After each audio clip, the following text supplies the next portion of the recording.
Boa noite, jovens de Jesus. Glórias a Deus. Quem está apaixonado aí? Quem está enamorado por Jesus, diga assim, tô mesmo, e daí? Boa noite ao povo bonito, inteligente e humilde que nós somos, amém? Como nós temos visitante, a gente tem que repetir, embora a maioria que já conheça, né? E aí alguém pode ouvir eu dizer, poxa, povo bonito, aí o cara olha de baixo, quem esse carioca está pensando que ele é? Bonito por quê? Né? Porque chega R no meio. Bonito porque a gente busca a face de Jesus, e quanto mais parecido com Jesus a gente fica, mais bonito a gente é, amém? Porque é inteligente, né? Porque a gente se acha mais inteligente que todo mundo? Não. Porque está cheio de gente lá fora, esperando qualquer coisa de um sábado à noite. E a gente está esperando, a gente está aqui na presença do Senhor, esperando ocupar o melhor lugar, que é os pés do Senhor, amém? Não existe lugar melhor para a gente estar, senão na presença do Senhor. E por que humilde? Porque a gente simplesmente se submete. O Senhor tem a direção para nós, a palavra do Senhor é a direção, e a gente se submete, a gente busca a presença do Senhor, e buscando a presença dEle, a gente se faz humilde, amém? Para a honra, glória e louvor dEle mesmo. É uma noite especial, é uma noite que a gente tira para comemorar aqui singelamente o Dia dos Namorados, né? Embora o dia seja amanhã, o Dia dos Namorados, que ali estão, enfim... Embora o dia seja amanhã, mas é sempre legal comemorar no sábado, né? Então, quem sabe, você que já é casado, né? Não tenha tido ainda a oportunidade de oferecer assim uma noite especial para a sua senhora, né? Casado, estou falando dos casados. Por que não essa noite, né? Amém. Mas antes vamos fazer, né, o que é fundamental, é ouvir aquilo que Deus tem para falar aos nossos corações, numa noite tão especial igual a essa, amém? Abre a Bíblia lá em 1 Coríntios 13. 1 Coríntios 13, leremos do 4 ao 7. Ao 4 ao 7º, do 4 ao 7º. Aleluias. Aleluias. Fala conosco, Pai. Aquece os nossos corações numa noite tão fria. Mas hoje, dentro de nós, o Senhor ocupa o espaço fundamental, o lugar que nos aquece, o lugar que nos dá a convicção de que nós temos vida em Ti. 1 Coríntios 13, de 4 até 7. Podemos? Partiu? Está assim na minha, ó. O amor é paciente, o amor é bondoso. Não inveja, não se vangloria, não se orgulha. Não maltrata, não procura seus interesses. Não se ira facilmente, não guarda rancor. O amor não se alegra com a injustiça, mas se alegra com a verdade. Tudo sofre, tudo crê. Tudo espera, tudo suporta. Vamos orar? Pai, obrigado pela sua palavra, obrigado, Senhor, por essa porção da sua palavra, que embora, Senhor, seja uma pequena porção de tanta coisa que o Senhor tem escrito aqui para nós, mas já é o suficiente para nos alimentar. Nós cremos, Pai, que ao chegarmos na sua casa com nossos corações disponíveis, a nossa mente aberta, com a disposição de ouvir algo que o Senhor tem a nos dizer, o Senhor nos dá mantimento. E esse mantimento, uma vez recebido na sua casa, na sua igreja, Pai, faz com que nós levemos para a nossa casa e continuemos nos alimentando, Senhor, fazendo mesmo o alimento diário, com base no mantimento que o Senhor nos dá, que o Senhor coloca nos nossos corações. Obrigado, Pai, especialmente pela vida de cada um que está aqui. Obrigado, Pai, pela oportunidade que o Senhor me dá mais uma vez de falar acerca da Tua palavra, ao nos debruçarmos sobre a Tua palavra, Pai. E eu te peço, dá, Senhor, inspiração do alto. Dá, meu Pai, palavra de revelação. Dá, Senhor, sabedoria, que tudo vem de Ti, Pai. Eu mesmo não tenho nada. Te dou espaço na minha vida para que o Senhor me use aqui. E que seja algo, Senhor, proveitoso para o coração de todo aquele que ouve.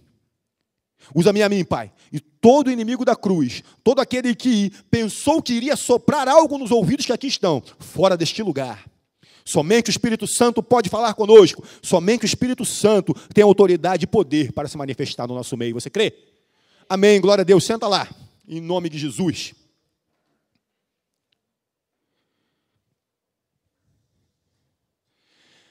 Bem, queridos, como eu disse, né, em sendo hoje a véspera do Dia dos Namorados, nada melhor do que a gente abrir a mensagem, né, e ouvir do Senhor algo que Ele fala acerca do amor, que a palavra de Deus estabelece como sendo o amor para os nossos corações.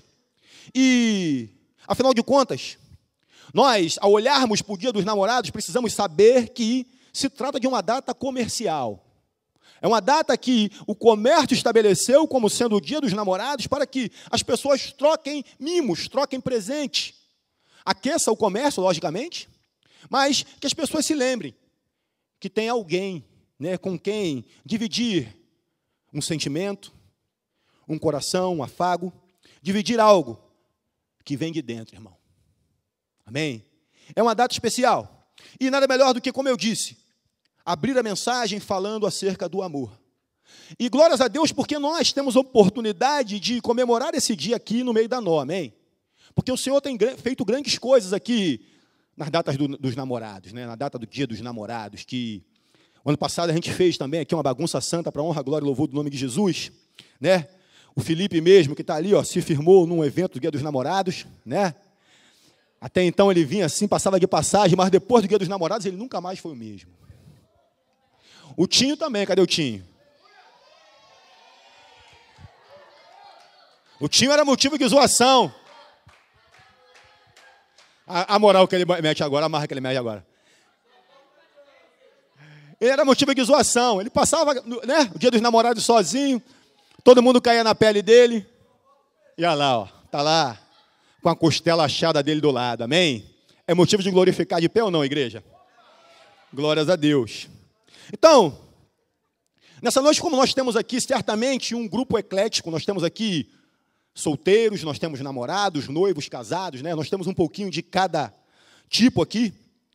Eu quero dividir essa mensagem em 3 partes, as quais serão destinadas a cada grupo. Embora eu não canse de dizer que uma palavra específica para um grupo sempre deve ser ouvida com atenção por todos, amém? Porque, independentemente da etapa que nós estejamos na vida de relacionamento, ou se nem estivermos ainda, eu creio que tudo que o Senhor dá de ensinamento para um grupo pode e deve ser ouvido e aproveitado por outro. Por exemplo, se você já é casado, né, e vai ouvir algo acerca do Dia dos Namorados, é importante que você se lembre, quem sabe, de algo que você já deixou cair no esquecimento. Não vale cutucar, hein? Nessa noite eu repreendo todo o cotovelo. Em nome de Jesus, está repreendido o cotovelo, não pode cutucar o cônjuge aí. Amém? Mas quem sabe, você tenha deixado cair no desuso, e nessa noite o Espírito Santo quer te trazer a lembrança, aquilo que precisa ser praticado todo dia, que é o amor. Amém? Para a honra, glória e louvor do nome do Senhor. Então, em primeiro lugar, eu vou falar aos solteiros. Quem é solteiro, fala assim, eu sou solteiro. Tem alguns. Levanta a mão aí quem está solteiro. Levanta a mão, todo mundo. Levanta mesmo com raiva. Isso, na moral. Isso. Aí você que está solteiro, dá uma panorâmica aí, ó. Né? Já dá uma... Já passa aquela visão, já dá aquela vasculhada no ambiente. Tudo na moral. Amém? E aí, queridos, como nós lemos, se o amor é paciente, assim como está no versículo 4 do que nós lemos em 1 Coríntios 13, os solteiros estão sendo trabalhados, primeiro, na mais importante arte que precisa ser exercitada no relacionamento, que é a paciência. Você que está solteiro, você está sendo todo trabalhado na paciência, né? Porque a palavra diz que o amor é paciente. Então, você precisa desenvolver a paciência, porque tenha no seu coração que no tempo certo, no tempo estabelecido pelo Senhor, nem um minuto a mais, nem um minuto a menos, nem um segundo a mais, nem um segundo a menos, a tua hora vai chegar. Amém? A tua hora vai chegar. Então, comece a partir de hoje a saber que o amor é paciente. E quem ama, espera. Amém? Quem é feio, espera um pouquinho mais. Mas quem ama, espera. É brincadeira. Todo mundo aqui é bonito. Nós somos o povo bonito. Amém? Mas aí, queridos, no tempo certo, no tempo do Senhor, vai chegar o teu momento de felicidade e dizer em alto e bom som, adeus zoações. Né? Vai parar aquele tempo das pessoas ficarem te zoando porque você não namora, e quem sabe as pessoas passarão a te zoar porque você está namorando. Porque tudo é motivo de zoação. Né? Tudo é motivo de zoação. E vejam, eu vou lhes confessar algo aqui um pouquinho mais da minha vida para vocês. Talvez vocês não saibam, mas é importante que eu diga para vocês, eu também já fui solteiro. Eu também já fui solteiro, eu também já fui igual a você. Então, eu sei do que estou falando. E é muito relativa, né, a afirmação de dizer que você está sozinho. É muito relativa porque você tem uma família, amém? O Senhor colocou para você uma família, teu pai, tua mãe, teus irmãos, teus amigos. Quem sabe você tem um cachorro, quem sabe você tem um hamster de fé. Né? Então você nunca está sozinho. Sozinho mesmo você nunca vai estar.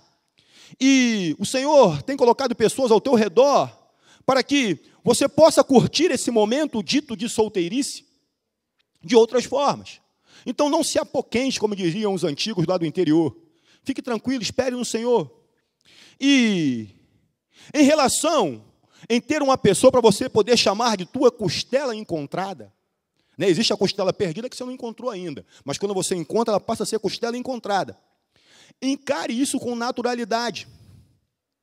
E pense que isso não deve fazer de você alguém desesperado por encontrar outro alguém. Pense que você está vivendo a vida em etapas. E por estar vivendo em etapas, essa é a sua etapa da solteirice. Essa é a sua etapa de ainda não estar com ninguém. E quando chegar o momento, você vai chegar lá, vai encontrar e tudo bem. Não fique desesperado. Porque você precisa saber que o melhor de Deus ainda está por vir, amém? O melhor de Deus está por vir, então entrega na mão dele, confia, o Senhor é mais na sua vida. E enquanto o dia maravilhoso não chega, enquanto os seus olhos não brilham, enquanto não é possível ver coraçõezinhos nos seus olhos, vá confessando a palavra de Deus, como por exemplo, está em Mateus 6,33, que está escrito assim: busque, pois, em primeiro lugar o reino de Deus e a sua justiça, e a sua costela perdida lhe será acrescentada. Essa é a versão segundo Roberto Baense. E aí, enquanto o dia não chega, você continua dando as suas respostas que você sempre deu para todo mundo que pergunta por que você ainda está solteiro. Por exemplo, quando o pastor pergunta, o líder de jovens pergunta por que você está solteiro, o que você responde? Eu resolvi esperar. Sim ou não? Eu decidi esperar, ainda não está na hora, não é isso que eu penso ainda. Para aquela famosa tia que vem do interior e sempre pergunta para você por que você não está namorando, vira para você, nossa, por que você ainda não está namorando? E aí, os rapazes podem continuar dizendo, tia, eu não tenho tempo para namorar, afinal de contas eu estou trabalhando muito, estou estudando muito, eu tenho outras prioridades na minha vida, tia. Então, ainda não chegou o momento de eu namorar. Né? Continua dando essa resposta aí que está bem, está tudo legal. E no caso das moças, continue dando a resposta do tipo, tia, eu ainda não encontrei o meu príncipe encantado. Tia, eu ainda não encontrei o homem da minha vida. Por isso eu ainda estou esperando. E entre tantos outros argumentos que nós sempre encontramos para dar acerca da nossa solteirice, sim ou não. Mas, queridos, espere bem aí. Por que, afinal de contas, nós temos que ficar justificando a nossa solteirice? Pergunta aí, por quê? Por que estar solteiro na juventude é algo tão estranho, que soa tão estranho para as pessoas? Por que essas pessoas olham estranhos, de maneira estranha para nós, quando vê que, embora já tenhamos aí, 18, 17, 20, 21 anos, ainda estamos solteiros? Por que as pessoas franzem a testa ao saber que a gente ainda está solteiro? São perguntas assim que nos fazem refletir sobre a condição de um jovem de Jesus. O que faz de um jovem cristão ser tão diferente do que os outros esperam?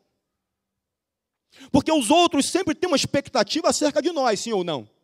Mas se nós estamos convictos naquilo que nós somos, naquilo que nós temos e naquilo que nós podemos, nós encaramos isso numa boa.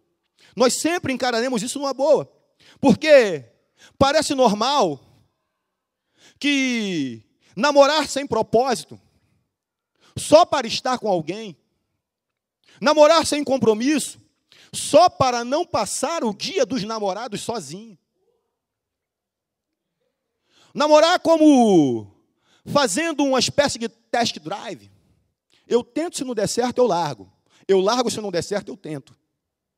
E aí eu tento de novo, vou tentando. Até eu encontrar alguém. Vai passando de uma pessoa, depois por outra, até achar alguém que encaixe certinho no meu pé torto. Por que será que o padrão do mundo tenta, de uma maneira tão forte, assolar a juventude cristã? Porque Você não pode encontrar uma pessoa que te sirva, uma pessoa que seja adequada para você, sem você precisar ficar fazendo test drive. Por que será que você não pode alcançar o plano de Deus, o projeto de Deus para a tua vida, sem ficar testando todo mundo? Por que será que Deus não vai te abençoar de uma forma tão maravilhosa, a ponto que você não precisar ficar tirando para todo lado? Essa é uma pergunta, jovem solteiro de Jesus, que você mesmo precisa se fazer. E aí, você precisa encontrar a resposta dentro de si mesmo. É preciso que você se controle, que você se coloque debaixo da direção do Espírito Santo. E quando vier aquelas questões internas, aquela vontade da carne de namorar, embora ainda não tenha chegado o tempo, você possa virar para a carne e falar: fica quieta aí. Eu vou me submeter. Eu vou deixar se cumprir na minha vida, em primeiro lugar, a vontade de Deus. Os valores de um namoro cristão estão sendo ofuscados mediante a pressão que é feita sobre os jovens. Os jovens têm sido pressionados diariamente, porque os padrões do mundo têm desesperadamente tentado colocar o jovem cristão dentro da mesma forma do mundo. Quando o jovem cristão olha para o namoro lá de fora e olha para o namoro dele, ou a falta de namoro dele, ele se acha um ET. Está todo mundo no colégio namorando, menos eu. No meu trabalho, todo mundo namora, menos eu. Em todo lugar que eu vou, tem um monte de gente namorando, menos eu. Que mal há nisso? Que mal há nisso? O importante, entenda, é você manter o foco e seguir em busca do princípio maior, que é renovar a sua mente na palavra. Enquanto não chega o momento do seu namoro, todas as vezes que você se sentir pressionado pelo fato de não estar namorando ainda, renove a sua mente no nosso versículo padrão. O versículo padrão da nova tribo qual é? Romanos 12, 2, que diz: não se amoldem, não entrem na mesma forma do padrão deste mundo, mas transformem-se pela renovação da sua mente, para que sejam capazes de experimentar BAP. Boa, agradável e perfeita vontade de Deus. Percebam também que o fato de estar solteiro não significa que ninguém te quer. E também não significa que você não quer ninguém. Mas significa que você está esperando aquilo que é o perfeito da parte de Deus. O fato de que você ainda está solteiro significa que você está esperando algo maravilhoso que Deus tem planejado para a tua vida e que vai ocorrer no tempo certo. Porque o nosso relógio não é igual ao relógio de Deus. Porque a palavra diz que um dia pode ser igual a 1000 anos e 1000 anos igual a um dia. Então, embora pareça que está demorando, deixa as coisas acontecerem naturalmente. Deus é mais na sua vida, sim ou não? Pare de ficar fazendo test drive. Pare de querer ficar colocando o carro na frente dos bois. Faça as coisas da forma como devem. Repitam aí, só os solteiros.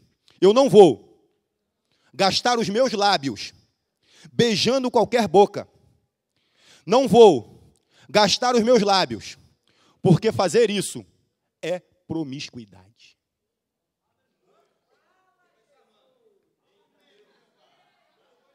Jovem de Jesus, não, em primeiro lugar, não queira se envolver com alguém se você ainda não está plenamente envolvido no reino de Deus. Se envolva primeiro no reino de Deus. Use esses dias de solteirice para você se envolver, para você descobrir o seu chamado, a sua vocação. Descobrir qual é o seu propósito de vida, por que você está aqui. Depois você pensa em outras coisas. E afinal de contas, que mal tem passar o dia dos namorados sozinho? Que mal tem? Por exemplo, no dia da árvore, você ficou abraçado com a árvore? No dia do índio, você ficou abraçadinho com o índio? No dia do pastor, você procurou o pastor Bruno para ficar abraçado com ele? E aí? Que mal faz? Então é só um dia, querido, é só mais um dia. Fique em paz. Deus tem o melhor para ti. Amém? Mas por outro lado, quem sabe você ainda esteja sozinho por excesso de exigência ou por excesso de chatice. Já pensou nisso? Quais são os seus pré-requisitos para namorar alguém? Se você é cristão, de verdade, O seu primeiro pré-requisito precisa ser que a pessoa seja crente, sim ou não? Esse é o pré-requisito fundamental. E aí, você precisa olhar o que é necessário que uma pessoa tenha para que você a chame de meu amor, de chuchuzinho, de docinho, de lindinha, de coisinhas maravilhosinhas, né, que as pessoas ficam cheias de quando estão namorando. E aí, querido, além disso, cada pessoa tem os seus requisitos particulares e próprios para escolher alguém, para poder dizer a alguém que quer namorar com essas pessoas. Algumas meninas esperam que ele seja forte, sim ou não? Corajoso, cavalheiro, que abre a porta do carro. Que seja cheiroso, que tenha um cabelo bem cortado, que seja educado, gentil, companheiro, e por aí vai. Os meninos esperam que ela seja bonita, e depois que ela seja bonita, e depois bonita, claro, e depois bonita, e bonita, maravilhosa, super, master, blaster, ultra pra caramba beça. E é bom refletir sobre isso, porque será mesmo que você não tem sido um pouco chato demais nos seus pré-requisitos? Será que, em sendo chato assim, você não queria estar dando uma ajudinha para Deus? Quem sabe, ao meter o bedelho naquilo que Deus está preparando para você, você esteja querendo entrar no Departamento de Recursos Humanos do céu? O seu excesso de exigências pode estar afastando a pessoa de você. O seu excesso de exigências pode estar cortando um monte de pessoas que no meio desse monte de pessoas esteja o teu pretendente escolhido pelo Senhor. Deus conhece e supera as nossas expectativas, amém? Salmo 139, Filipenses 4,19, tudo fala sobre isso. E Ele sabe exatamente aquilo que será bom para ti. Deus sabe. Ele sabe exatamente, quem sabe, quem já é namorado esteja pensando, poxa, Deus sabe. Ele vai te dar, na medida certa, aquilo que será bom para você. Mas, entenda, Deus não traz a pessoa amada em 2 dias se morar na Grande São Paulo. Amém? Não traz. Muitas vezes, nós precisamos estar atento ao que Ele está fazendo. Nós precisamos estar atento a quem Ele tem posto perto de nós. E aí já vi gente que começou a dar uma zapiada. Hein? Calma. Precisamos ficar atentos para as coisas do Senhor. Não estou dizendo que você deve desistir de encontrar uma pessoa que vai te agradar fisicamente. Porque esse é o primeiro contato dos olhos. E depois você conhece a pessoa, você vai vendo se realmente vocês gostam das mesmas coisas, se realmente a pessoa é quem parece que é. Mas às vezes com um pré-requisito egoísta, a gente acaba descartando alguém baseado nesses requisitos chatos, os quais deveriam mesmo servir para nós avaliarmos quem nós pretendemos ser.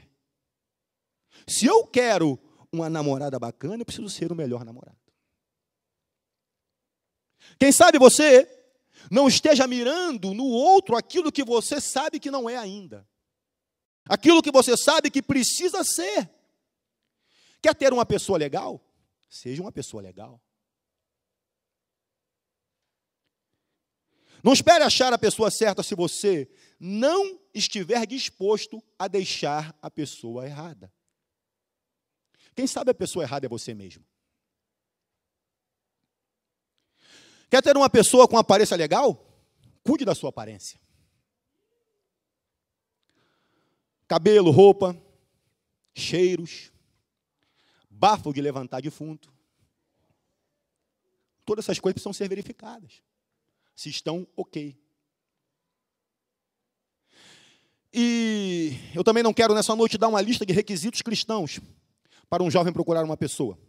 Mas alguns sintomas, não requisitos, alguns sintomas precisam ficar alertas em nós.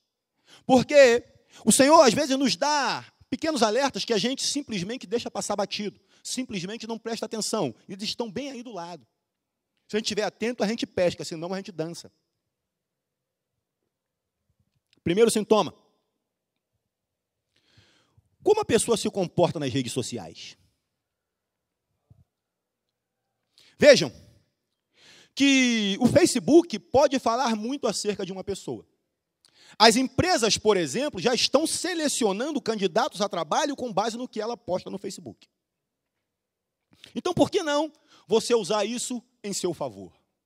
Se aquela pessoa que você está se engraçando, se aquela pessoa que você está achando interessante, se aquela pessoa que, poxa, quem sabe ela é do meu número, né? Já deu uma olhada lá no Face dela, viu que as coisas que ela curte, as coisas que ela gosta, que tipo de imagem que ela anda postando, sobre ela mesma, por exemplo. Quem já ouviu falar aqui na tal da onda do manda nudes? Nunca ouviram? É a onda que está aí, queridos, em voga entre os jovens. E a gente tem visto pessoas famosas mandando nudes. E outras tantas pessoas famosas recriminando, e um montão de gente famosa apoiando. É a onda que está aí no mercado como atual entre os jovens. Há algum tempo, a gente tem sabido de algo que também está acontecendo no meio da igreja. E glórias a Deus, porque muitos aqui fizeram aquela cara de ué, de não saber o que é. Mas a mim me compete falar um pouquinho sobre, que quando chegar você já vai saber do que é e já rechaça de cara. No Rio, lá numa denominação, uns jovens foram para um acampamento. E no final do acampamento, uma jovem esqueceu o celular lá. E aí, aquela vasculhada no final, que sempre acontece, né? Sempre sobra por diácono, né, Tiago? E aí passaram lá, deram aquela vasculhada e encontraram o celular da moça. E aí, na ânsia de descobrir quem era a dona, começaram a vasculhar o celular, procurar e tudo mais. Eis que, ao abrir as fotos, o que eles encontram? Nudes. Um monte de fotos da menina nua. Nua em pelos.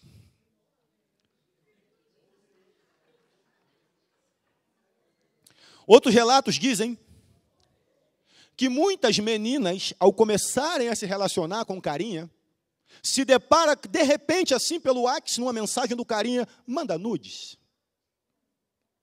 E aí ela fica estremecida, fica estarrecida com esse tipo de proposta. E outras tantas têm se perguntado, mas que mal há em tirar uma foto nua? De si mesma. Afinal de contas, eu não estou transando com ninguém. Outras dizem, meu corpo, minhas regras.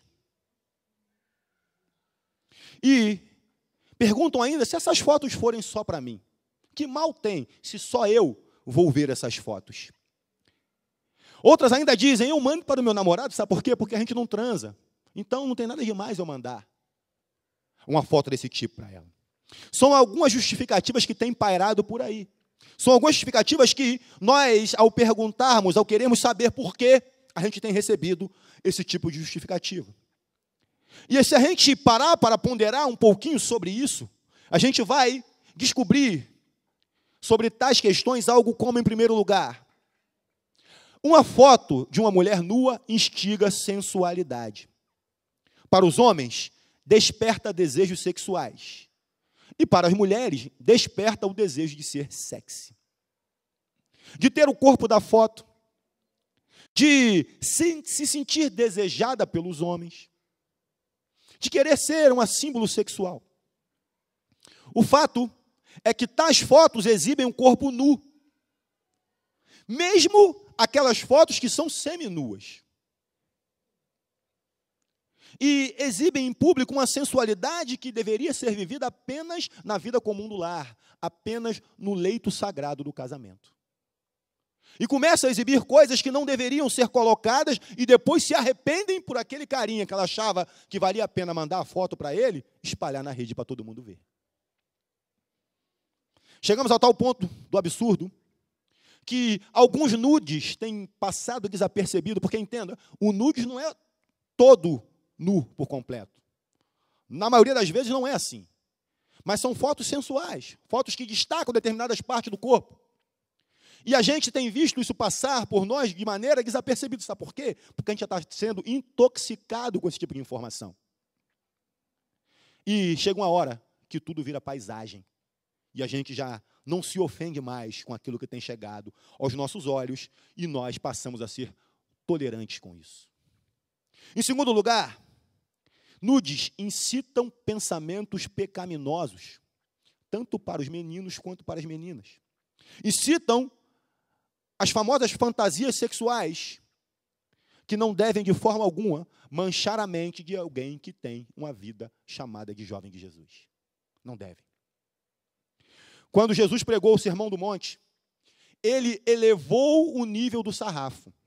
Porque até então, os fariseus achavam que o adultério era só a prática propriamente dita. Mas quando Jesus elevou o nível do sarrafo, ele disse: aquele que só pensar já adulterou. Isso faz com que nós pensemos a qualidade do pensamento que é incitado na pessoa na prática do nudes. Aquele pensamento que vem faz com que as pessoas flertem com o pecado, com o ato sexual nas suas mentes.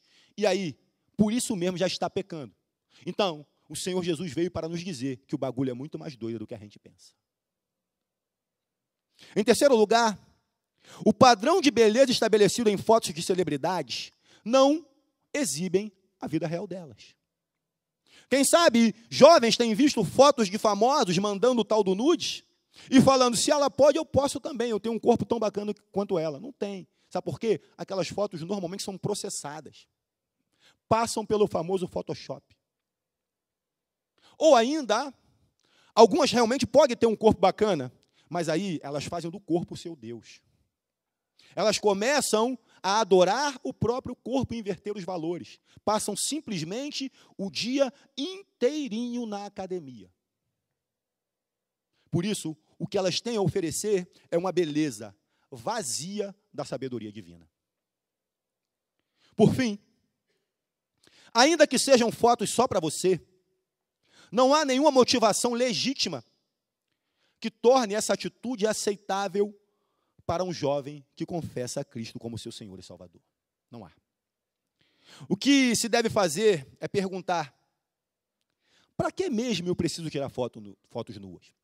Para quê? De que isso vai me servir? Para eu mesmo admirar o meu próprio corpo? Que graça tem nisso? Para ver como eu sou sexy? Para me sentir atraente às outras pessoas? E, pasme, você se deparará com a própria resposta que virá para você dizendo: nada se ganha com isso. Simplesmente nada. Não há nenhuma explicação que se enquadre nos padrões bíblicos, não há nada que possa explicar que você exponha a sua sensualidade desta maneira. Isso simplesmente não glorifica a Deus. Ainda mais quando a gente lê um versículo como está em 1 Coríntios 6, 18 até 20, que diz: fujam da imoralidade sexual. Todos os outros pecados que alguém comete fora do corpo, os comete. Mas quem peca sexualmente, peca contra o seu próprio corpo. E acaso não sabem que o corpo de vocês é santuário do Espírito Santo que habita em vocês, que lhes foi dado por Deus e que vocês não são de si mesmos? Vocês foram comprados a alto preço, portanto, glorifiquem a Deus com o corpo de vocês. Quem pratica nudes está glorificando a Deus com o seu corpo? Quem pratica nudes está tendo a consciência de que o seu corpo não é de si mesmo, que ele foi comprado a alto preço, preço de sangue? Jovens, sobretudo meninas jovens. Existe também um jargão que está sendo dito aí fora com muita força pelas feministas e pelas feminazistas. Né? A feminazista é aquela que é completamente contra o homem. Uma coisa é a mulher ter a posição dela de mulher, feminina. Outra coisa é a mulher ser: eu sou mulher e sou contra homem. Essa para mim é feminazi, feminazista. E elas estão falando algo como: meu corpo, minhas regras. Não caia nessa esparrela. Você, lendo comigo aqui, já percebeu que o seu corpo tem um dono. Até porque você foi comprado a preço de sangue. Amém? Não são as suas regras. Se você é alguém que se diz jovem de Jesus, você tem que se estabelecer ao padrão da palavra de Deus. Se nós nos submetermos ao padrão da palavra de Deus, nós estaremos andando num bom caminho. Existem ainda algumas que dizem meu corpo, minhas regras, para poder justificar um montão de coisas, inclusive o aborto. Muito cuidado com os bordões, com os jargões que têm sido falados aí fora, para que você não entre por esse caminho perigosíssimo. Os padrões bíblicos que estão estabelecidos para nós precisam ser condizentes com a vida santa, que reflita a imagem de Deus em nós. Amém? Para que sejamos luz e testemunhos vivos nesse mundo afundado no pecado. É para isso que nós somos chamados. O padrão estabelecido por Deus é realmente um padrão alto, porque Ele é santo. Reflete o padrão do seu caráter, totalmente puro e completamente desprovido do mal e do pecado. Esse é o padrão que nós temos que mirar. Essas são as direções que nós precisamos buscar, são as direções do alto, que vem da parte de Deus para nós. Ele estabelece seus princípios para que nós andemos nele. E é porque Ele deseja que, apesar de nós estarmos manchados pela prática do pecado, nós possamos nos desvencilhar disso, através da obra de santificação que Ele deseja realizar em nós. Nós precisamos andar em santidade, precisamos dar passos de transformação diário.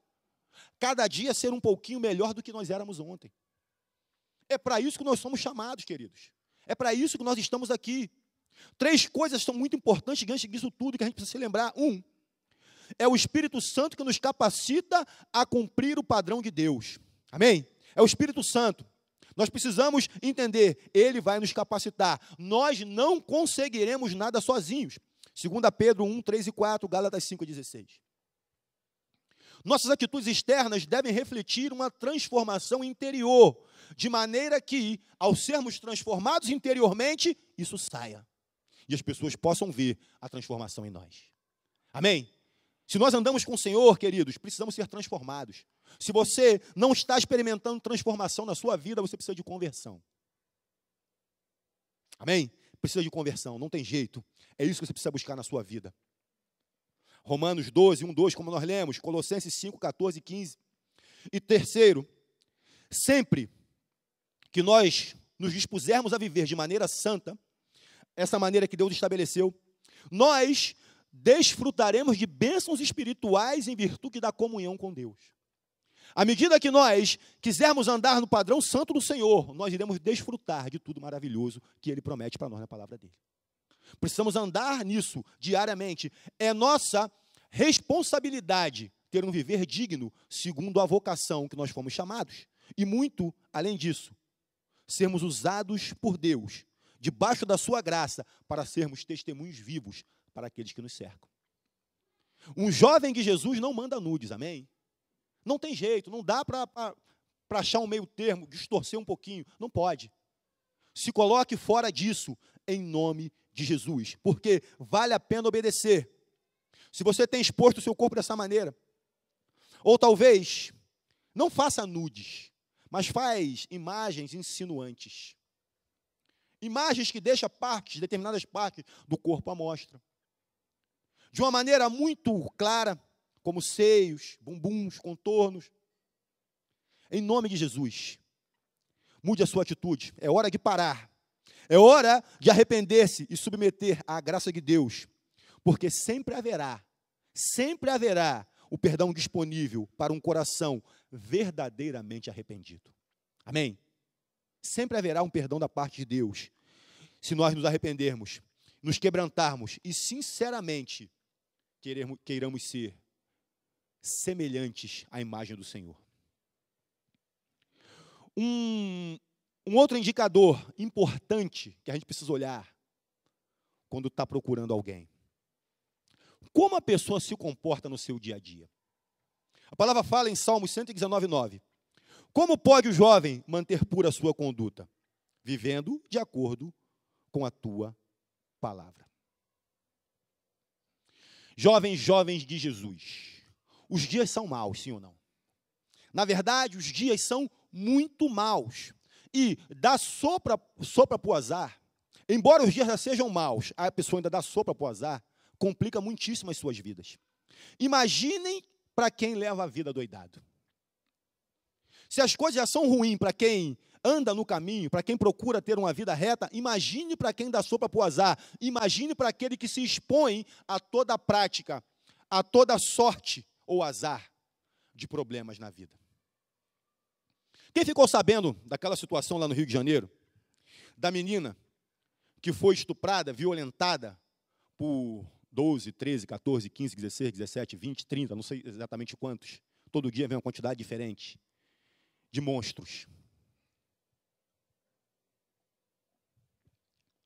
Todos ficaram sabendo?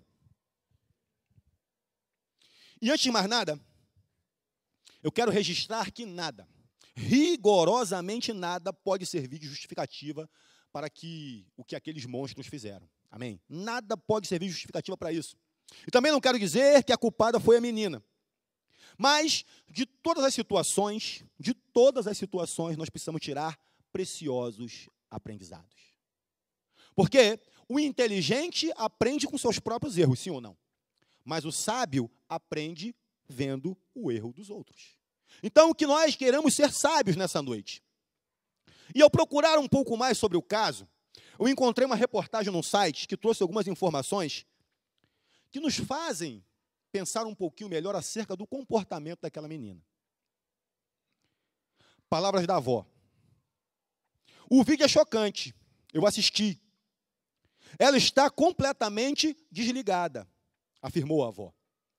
Ela disse, a avó falando, que a neta tem o hábito de frequentar comunidades e passar alguns dias sem dar notícias desde os 13 anos. Alguns dias. A família, no entanto, nunca teve notícias de que a moça sofresse abusos. A vítima, de 16 anos, é mãe de um menino de 3 anos. Queridos e queridas, embora, como eu tenha dito, nada vai servir para justificar o que aconteceu, nada. Também não quero dizer que a moça seja culpada pelo que aconteceu com ela. Mas, ao olharmos para este texto, e embora saibamos que foi um crime absurdo que aconteceu, nós não podemos ficar indiferentes ao comportamento que aquela moça teve e que seus pais permitiram que ela tivesse. Vejam que, sem dar ênfase de uma maneira muito forte nos detalhes do texto, que estão aqui no meio, cada um já estabeleceu um tipo de pensamento sobre a vida dessa moça, sim ou não? Então eu pergunto a você, qual o testemunho que as pessoas têm falado ao teu respeito ao olhar o teu comportamento? Isso você precisa avaliar. Porque, percebam, o nosso comportamento pode dar condição de pessoas terem determinados pensamentos ao nosso respeito, bons ou ruins. É disso que eu quero falar. É isso que você precisa entender. Em tudo nas nossas vidas nós precisamos dar bom testemunho. O nosso comportamento precisa falar sobre o que nós somos. Porque é muito mais do que nós falarmos. Porque a prática precisa casar, precisa coincidir com a retórica. Senão, é só balela. Por exemplo, no trabalho. Homem e mulher trabalham, amém? Algumas mulheres podem não trabalhar se ela decidir ficar em casa. Ou se for, né, um acordo entre ambos. Mas homem que não gosta de trabalhar, foge dele. Amém? Numa boa, ó. Passa para outra, entrega a benção para outra. Não dá. Tem que gostar de trabalhar. Eu trabalho desde os 10 anos de idade. Amém? Não estou dizendo que você tem que fazer a mesma coisa, mas você tem que ser dado à prática do batente. Senão, não vai rolar. Então, meninas, fiquem de olho. Se o cara não é dado à prática da labuta, passa para outra, passa a bênção para outra. Amém? Quanto ao estudo, é verdadeira a máxima que diz, muito estudo, bom salário. Pouco estudo, péssimo salário. Então, se o cara ou a menina não gosta de estudar, já sabe que a vida vai ser mais difícil. Tem que gostar de estudar. Se você vê que o carinha não gosta de estudar, se o cara viu que a menina não é dada, né, a leitura, né, a assiduidade nas aulas, já fica de olho nesses sinais, porque já estão falando algo para nós. Outro sinal que precisa ficar de olho, afazeres domésticos. E eu falo tanto para os rapazes quanto para as moças solteiras. Se tu entra na casa do malandro, né? Pega lá aquele livro no meu quarto, pega a minha Bíblia lá no meu quarto para mim. Tu entra lá, abriu a porta, misericórdia, fecha a porta de novo. Já é um sinal que o Senhor está te mostrando para você ficar esperto e esperta a respeito daquele cara. E, finalmente, para os que ainda têm dúvida a respeito da idade certa para namorar, A idade certa é a idade da maturidade. Se você ainda não consegue manter o teu quarto arrumado, se você ainda não consegue dar conta dos teus principais compromissos, como vida com Deus, vida em família, estudos, trabalho e igreja, por que será que você vai colocar mais uma responsabilidade na sua lista? Porque se você pensa que namoro é brincadeira, já perdeu. Não é brincadeira. Namoro é coisa séria, queridos. Namoro é coisa seríssima.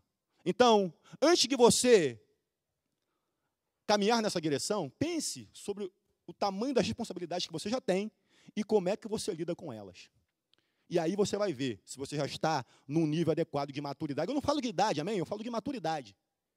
Para a gente saber se está na hora de namorar ou não. Terceiro ponto aí, de indicador para os solteiros ainda. Como a pessoa lida com os pais? O primeiro mandamento com promessa na palavra de Deus é: honra teu pai e tua mãe para que os teus dias, para que tenhas vida longa na terra, que o Senhor Deus te dá. Êxodo 20, 12. Então, se a pessoa com quem você está se relacionando ou pretende se relacionar não lida bem com os pais, não honra pais, já saiba que se você namorar e casar, vai ficar viúvo cedinho. Né? Não honra pai e mãe, não vai ter vida longa na terra que Deus te dá. Simples assim. Então já fica esperto. Parece brincadeira, mas é verdade. E eu gosto muito da história que o pastor Cláudio Duarte conta sobre uma moça que estava querendo se casar, queria bênção para namorar e se casar com um jovem que fazia parte do grupo de louvor na igreja deles. Ela chegou para o pastor, eu estou namorando com fulaninho e tudo mais, e queria a tua bênção. E o pastor, tá bom, como é que ele é? Não, ele é legal, ele é uma bênção, ele toca na igreja, é baterista e tudo mais, e ele é uma bênção. O pastor já franziu a testa e falou, é mesmo essa bênção toda? Não, mas ele é uma bênção, que eu não sei o que, não tem nenhum defeito. Não, pastor, ele é uma bênção, eu queria que você abençoasse. Só tem um problema. Tinha que ter um problema. Qual é o problema? Ele bate na mãe. O pastor falou que olhou, falou, namora, e aí a resposta dele foi rápida, namora e casa rapidinho. Como assim, pastor? É porque essa senhora precisa parar de apanhar. E ele precisa trocar de vítima. Porque se ele bate na mãe, depois de casado, em quem você acha que ele vai passar a bater? E ela, em mim? Tu disseste. Simples assim, queridos. Simples assim. O melhor termômetro é como as pessoas lidam com os pais. Não tem outro. Portanto, fique de olho, pois Deus pode estar te dando poderosos sinais acerca do teu pretendente ou da tua pretendente. Então, fica de olho. Fica de olho, os sinais estão lá dentro. Amém? Dentro da casa do seu pretendente ou dentro da casa do seu namorado, da sua namorada, você consegue ver muitas coisas. Fique esperto. Os sinais podem estar ali pertinho de você. E Deus falando assim, pula fora. E você não está ouvindo, pula fora. Não é esse. E você não quer ouvir. Amém? Agora eu vou falar aos que já encontraram a sua costela. Aos namorados e aos noivos. Aos namorados e aos noivos. Ainda em 1 Coríntios 13, de 4 até 6, está assim. O amor não inveja, não se vangloria, não se orgulha, não maltrata, não procura seus interesses, não se ira facilmente, não guarda rancor. O amor não se alegra com a justiça, mas se alegra com a verdade. Vejamos que aqui eu dou ênfase na prática do que deve ser buscado na vida de um casal de namorados ou de noivos, que está mesmo caminhando na direção do casamento, amém? Porque a gente precisa saber que namoro de crente tem que ter a intenção do casamento. Não necessariamente todo namoro de crente vai dar em casamento. Mas crente, quando namora, tem um pensamento maior. Tem algo mais sério pensado em si a respeito do casamento. E precisamos saber ainda que o namoro e o noivado é uma espécie de simulado para o casamento. Embora nem tudo que vai cair na prova de verdade vai ser treinado no simulado, se é que vocês me entendem. Né? Precisam me entender nisso aí. Vida de namorado, queridos, não é vida de casado. E eu nunca vou me cansar de dizer que tem um montão de namorado, e noivo e namorada, vivendo como casados. e depois que se casam, querem ter vida de solteiro. Quer um exemplo? Amigos. Na época do namoro, que o cara devia estar, né, ter os amigos dele, embora ele tenha a namorada dele, tenha que dar atenção para ela, mas o cara tem amigos. E por que ele abre mão dos amigos todinho só para namorar? Só quer ficar juntinho. Porque junto tem diferença de juntinho, já falei, não? Junto, tá aqui, tá junto, juntinho. Tem diferença. Vocês sabem que tem. E aí o cara abre mão das amizades. E depois que casa, o que ele fala? Minha rapaziada. Ô, mulher, hoje é o dia da rapaziada. Sexta-feira é a rapaziada. Domingo, a rapaziada. Sábado, a rapaziada. E aí, o que ele deveria ter curtido na vida de casado, de solteiro, ele quer curtir na vida de casado. Aquilo que ele deveria ter aproveitado, ele quer aproveitar depois. Depois que se casa, quer ter uma vida sem compromisso, sem responsabilidade, sem dar satisfação para ninguém. Tudo errado, com um monte de etapa queimada na vida. Depois que casou, tem que dar satisfação, não tem jeito. Afinal de contas, vocês estão morando ali debaixo do mesmo teto. Um tem responsabilidade para com o outro. Como você, depois de casado, não quer dar satisfação para ninguém? Então fica solteiro. Que ainda assim vai ter que dar satisfação para os teus pais. Então vai ter que dar satisfação, não tem jeito. O fato de você estar se preparando para a universidade ainda não faz de você um universitário. No casamento é a mesma coisa. O fato de você estar se preparando para casar, o fato de você estar caminhando na direção de, não faz de você um. Então você ainda não é casado, tem a vida de solteiro. Tem lances que a gente vê a namorada bancar tudo para o namorado, porque o cara não gosta de trabalhar. E aí ela vai e paga a conta do cartão de crédito dele. Uma vez, bacana, quebrou o galho. Na segunda, na terceira, na quarta, na quinta, na sexta. Não dá. Você que é solteiro e está namorando, tem que ajudar em casa, a não ser que seus pais te liberem. Porque ainda se liberar, ia ser bacana se você honrasse lá com uma continha lá, essa aqui eu pago. Mas não, o cara pega o dinheiro, quer tudo em prol do namoro. Tem que observar essas coisas, queridos. A prioridade não é ainda a vida a dois. Nada impede que você comece a fazer uma poupança, amém? Ao invés de ficar gastando dinheiro com besteira, vou rebaixar o carro, vou trocar a roda do carro. Começa a fazer uma poupança. Porque isso vai demonstrar que você tem responsabilidade. Vai demonstrar que você está pensando em algo maior. Então, neste caso dos namorados, sim, para ser direto e reto, eu vou estabelecer aqui alguns pontos que os namorados precisam saber. Namorados e noivos.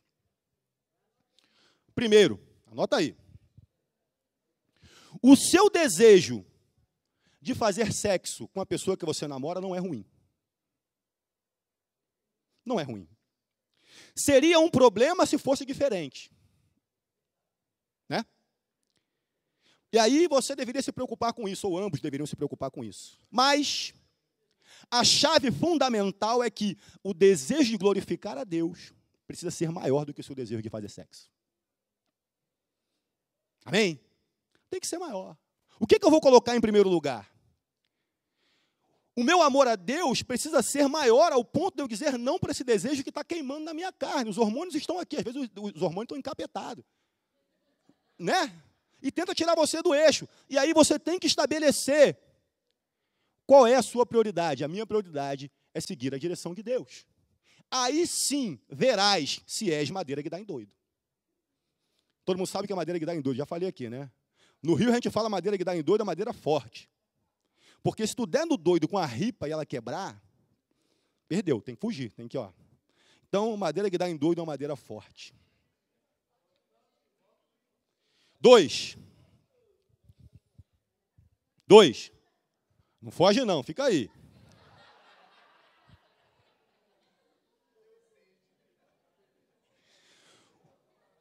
Vamos lá.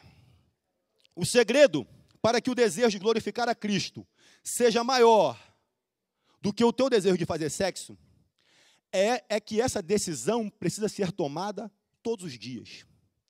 Em alguns dias, várias vezes ao dia. E pelos dois. Amém? Porque quando um não quer, dois não brigam. Amém? Quando um não quer, os dois não transam.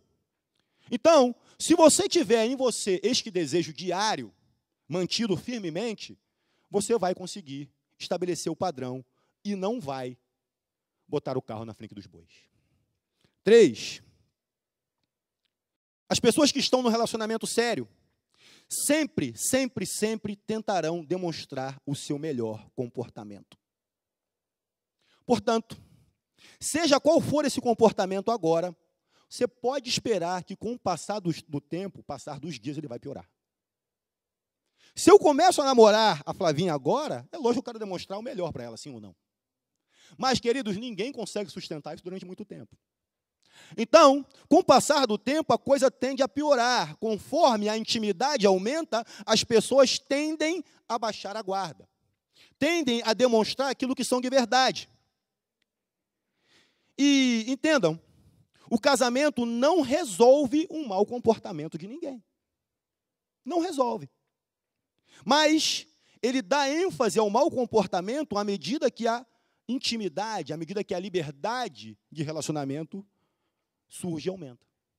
Então, queridos, não pensem que se a outra pessoa é uma controladora, se a outra pessoa é alguém desconfiado, manipulador, se a outra pessoa é alguém que te menospreza em detrimento a tantas outras coisas, não pense que depois de casado isso vai melhorar. Amém? Não vai melhorar. Quaisquer que sejam as desculpas que você inventar, ou as coisas que você revelar agora, vai ficar cada vez mais evidente e cada vez mais difícil de ser ignorada. Então, avalie. Amém? Se você está namorando, se você está noivo e tudo mais, e tem coisas que precisam ser tratadas, trate logo. Não vá levar para o casamento esperando que vai melhorar, porque muitas vezes piora. Amém? Eu não estou dizendo aqui que Deus não pode mudar uma pessoa. Deus. Você não muda ninguém.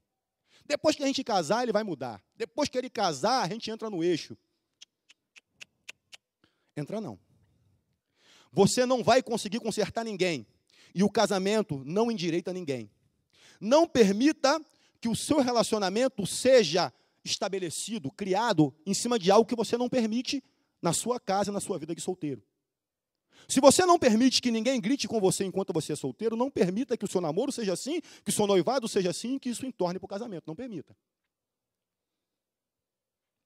Se você não se permite estar num ambiente de palavrões e palavras de baixo calão, não tolere isso no seu relacionamento de namoro e noivado. Jamais. Não se permita viver debaixo de ditadura. Não se permita viver debaixo de constrangimentos. Porque se você acha que você vai entrar no casamento levando tudo isso na bagagem, vai permanecer. Então, se tem que endireitar, que se tem que dar o famoso freio de arrumação, que seja já.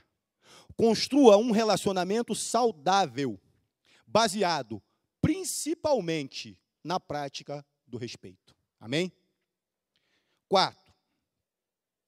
Quase todos os cristãos que eu conheço, que se casaram com alguém que não é cristão, declaram que estão satisfeitos com o seu cônjuge e não se arrependem de terem se casado. No entanto, a maioria deles, nem todos, a maioria, tem vivenciado uma dor profunda e um descontentamento com o seu cônjuge por ter se casado debaixo do famoso jugo desigual. A pessoa namorou, noivou, sabendo que o outro não é crente. E aí na palavra vem dizendo, não se ponha sob jugo desigual. A pessoa vai e casa. Queridos, vejam, eu não estou falando das exceções, amém? Eu mesmo sou uma exceção. Comecei a namorar a Flávia, eu não era crente, me converti no curso de noivos. Mas a palavra de Deus não trata a exceção. A palavra é para todos. Há exceções, a gente sabe que há exceções. Mas o que vem para todos é não se ponha debaixo do jugo desigual. Então, em nome de Jesus, veja os princípios da pessoa, veja se ela tem a mesma fé que você confessa, porque depois que casar, a tendência é das coisas darem ruim. Como, por exemplo, um vai à igreja e o outro não. Começou a ir todo sábado, está aqui no culto de jovem, daqui a pouco o cara vai chiar lá, falar, pô, que negócio é esse que todo sábado você está na igreja? Que negócio é esse que todo domingo você está na igreja? Que negócio é esse de ensaio de louvor? Fique esperto. Tem que estar debaixo da mesma fé, confessando o mesmo Deus. Amém? 5. Considerar que você é especial e diferente e que as experiências dos outros não refletem a sua é uma visão muito pequena. É uma visão insensata e arrogante. As pessoas que te amam, as pessoas que Deus colocou ao teu redor, que já têm uma vida madura, embora para você pareçam ser ignorantes, sempre terão algo de Deus para te falar. Então ouça. Amém? Enquanto você não casou, veja os exemplos que pessoas que Deus está colocando no teu caminho estão passando para você. Ensinamentos. Tire ensinamentos acerca do que o Deus está falando através dos seus pastores, dos seus líderes, dos seus amigos cristãos casados há mais tempo. Porque, certamente, eles podem ser mais sábios do que você pensa. Quanto mais jovem, mais cheio de si, não? Eu já tive a vossa idade e sei, eu batia no peito e falava, é tudo comigo mesmo. E aí a idade vai chegando, a gente vai vendo que não é tanto conosco mesmo assim. Então fique esperto, ouça, dê ouvidos àquilo que o Senhor tem posto em pessoas para te dar como exemplo. 6ª observação. Morar junto antes do casamento é um fator que pode matar o teu casamento.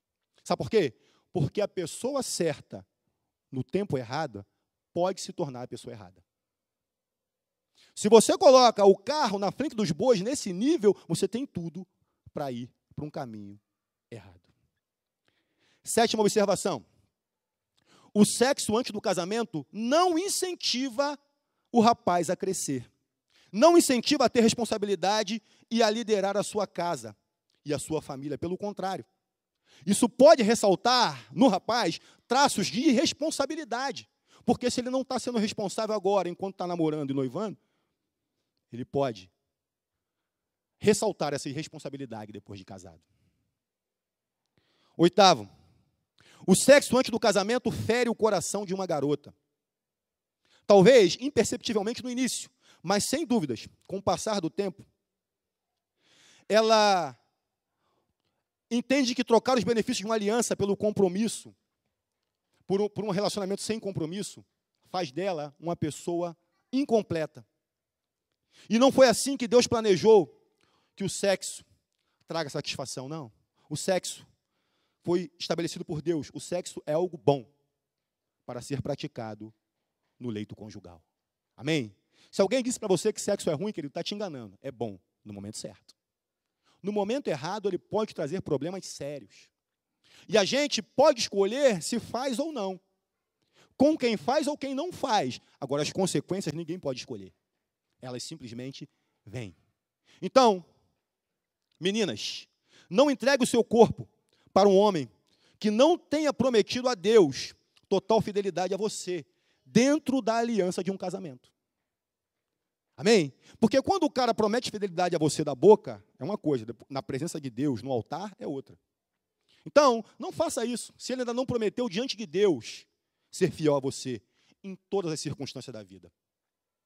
9. Todos os seus relacionamentos, inclusive o seu relacionamento de namoro, têm um propósito maior de trazer glória a Jesus do que proporcionar a você mesmo uma satisfação pessoal. O propósito maior das nossas vidas é glorificar o nome de Deus, amém? Em tudo, inclusive no namoro, inclusive no noivado.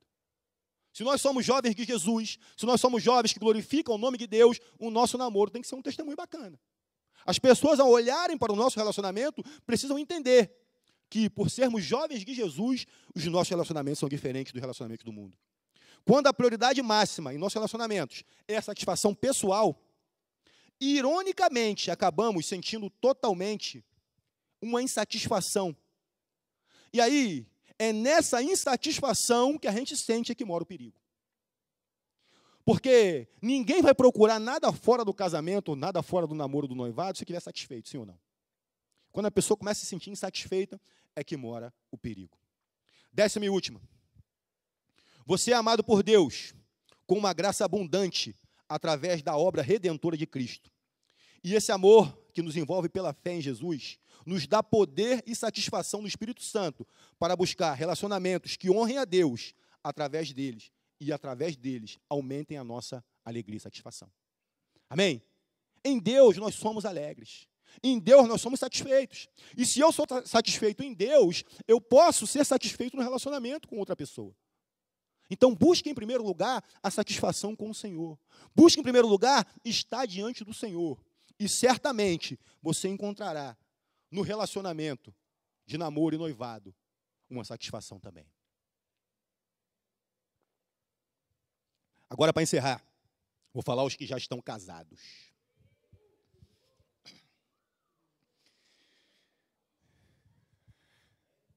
Fala, chofa. Já tem gente assim, ai, Jesus.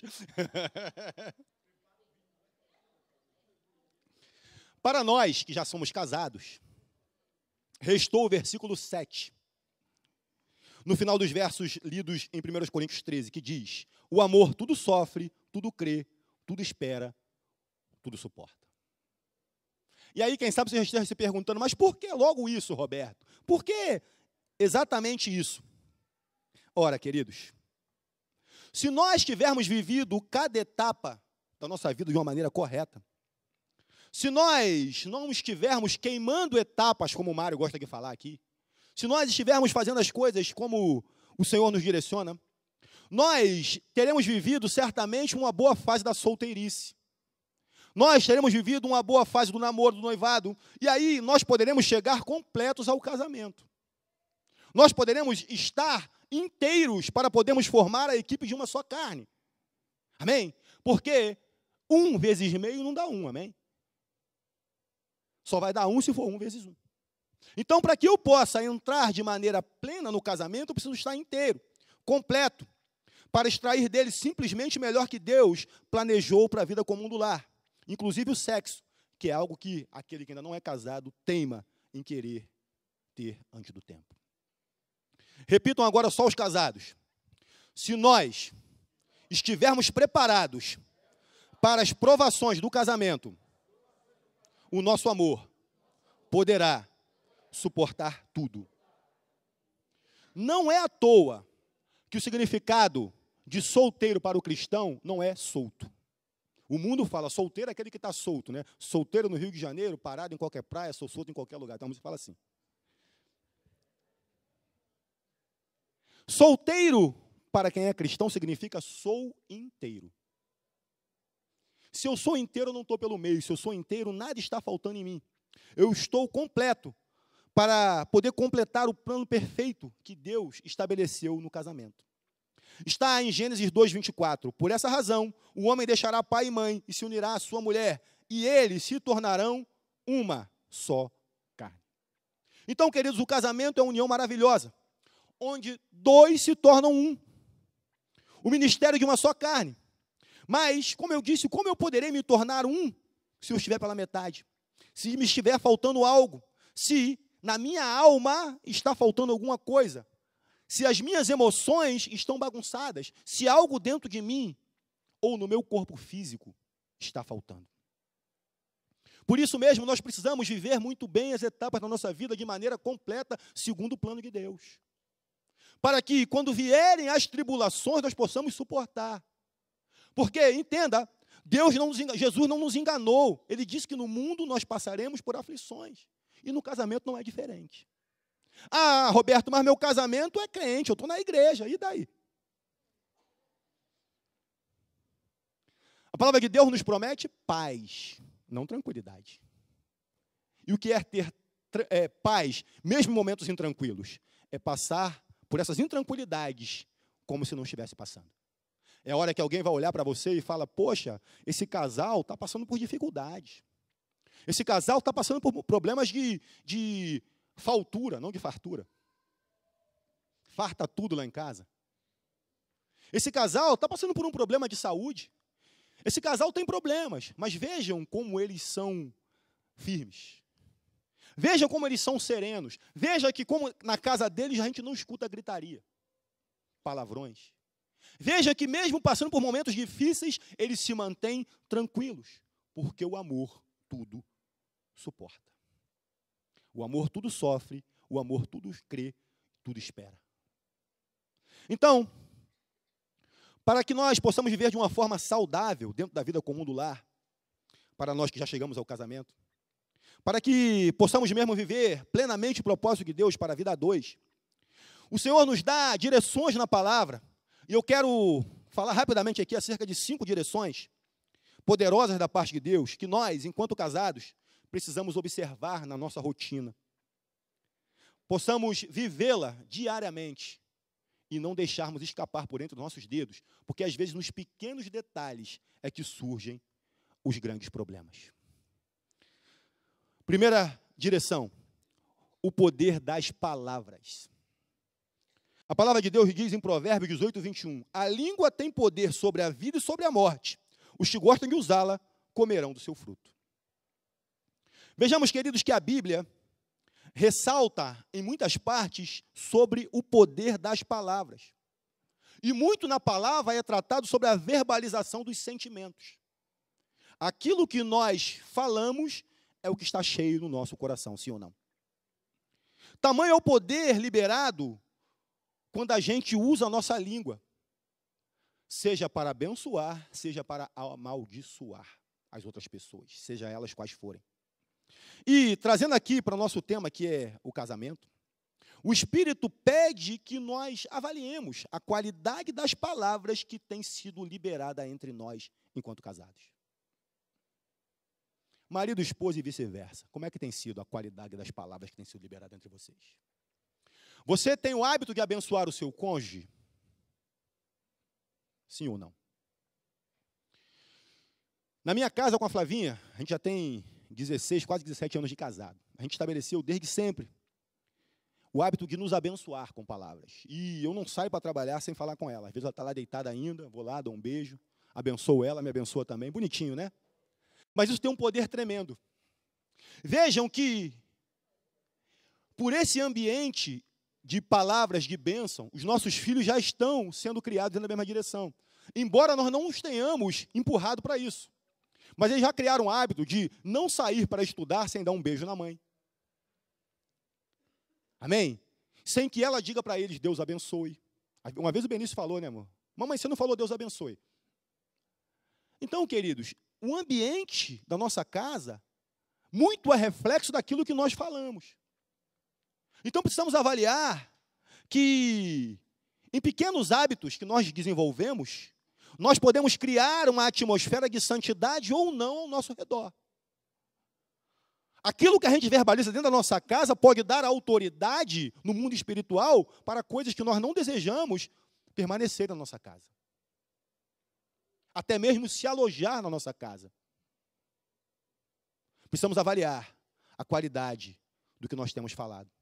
Desse modo, tomando sempre os bons ensinamentos que a palavra nos dá, eu nos proponho uma reflexão, anote aí, depois você lê, que está em Tiago 3, de 9 até 12.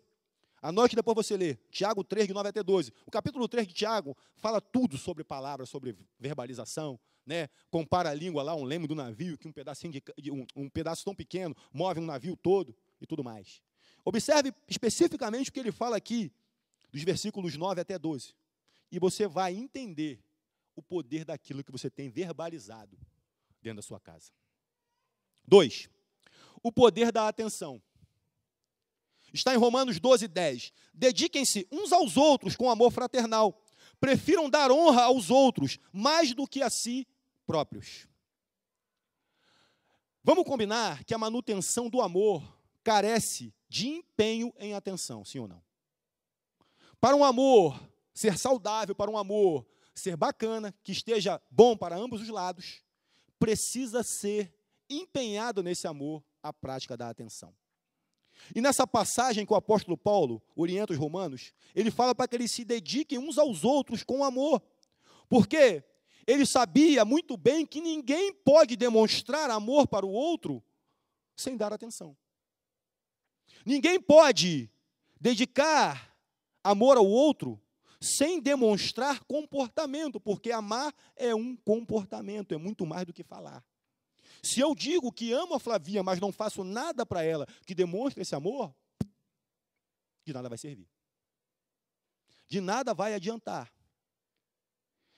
Mas a correria diária, os compromissos, a geração fast food, a geração das conexões a um toque do dedo, conexões instantâneas e pior, A geração do Zap Zap, o inferno do Zap Zap. A praga do Zap Zap. Tem roubado o tempo que deveria ser dedicado em atenção mútua dentro do casamento.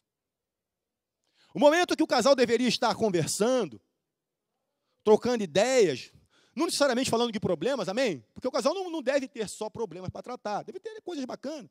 Rir junto, um rir do outro. Né? E a gente está se dedicando a outras coisas. Estou me referindo especificamente à atenção entre o casal. Amém? Dentro de casa como um todo. Por quê? Nós estamos deixando escorrer por entre os nossos dedos a prática comum da atenção. E como nós podemos dizer que amamos alguém para quem nós não dedicamos um pouco de atenção? Muitas vezes, a sua esposa ou o seu marido já falou algo com você várias vezes, e entrou por um ouvido e saiu pelo outro. Até que um dia vem aquele start e você escuta, você ouve. Mas você não tinha me dito isso, eu já falei para você 3 vezes, 4 vezes, 5 vezes. E simplesmente você não ouviu, porque simplesmente não estava dando atenção. Já falei que o cotovelo não vale, hein? Sem perceber, a gente começa a dar mais atenção na vida para tudo, em detrimento ao nosso cônjuge. Valendo até para os que servem na igreja. Porque não é raro nós nos pegarmos envolvidos em um montão de coisas. Um monte de situações que pedem a nossa atenção. Um monte de coisa que faz com que a gente fique esperto, fique atento, fique ligado. Mas, quando nós chegamos em casa, de nada vai adiantar, queridos, a gente ser multitarefa na igreja, dar atenção para todo mundo, falar com todo mundo e chegar em casa ser um grosso.